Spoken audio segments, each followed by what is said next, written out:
చెల్లెల్ని పెళ్లి చేసుకున్నారండి ఇలా బైబిల్ వాక్యాలు విని. చెల్లెల్ని ఎలా చేసుకున్నారా అని అడిగితే నేను అడుగుతున్నాను, చెల్లెల్ని ఎలా చేసుకుంటారంటే చిన్నాన్న కూతుర్ని చిన్నమ్మ కూతుర్ని చేసుకున్నారు. అలా ఎలా చేసుకుంటారని కొంతమంది అడిగితే, నేను డైరెక్ట్ అడగలేదు, కొంతమంది అడిగితే వాళ్ళకి వాళ్ళు ఎవరిని ఇచ్చారట, ఏమని ఎవరిని ఇచ్చారు తెలుసా? బైబిల్లో చెల్లెల్ని చేసుకున్న దాఖలాలు ఉన్నాయి తెలుసా అన్నారు.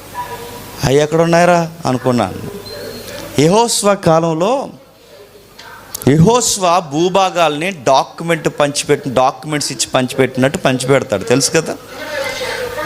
ఇది రూబేను గోత్రులకి, ఇది సిమియోను గోత్రులకి, ఇది యోధా గోత్రులకి, ఇది బెన్యామీను, ఇలా ప్రతి గోత్రానికి పంచుతాడు ఆయన.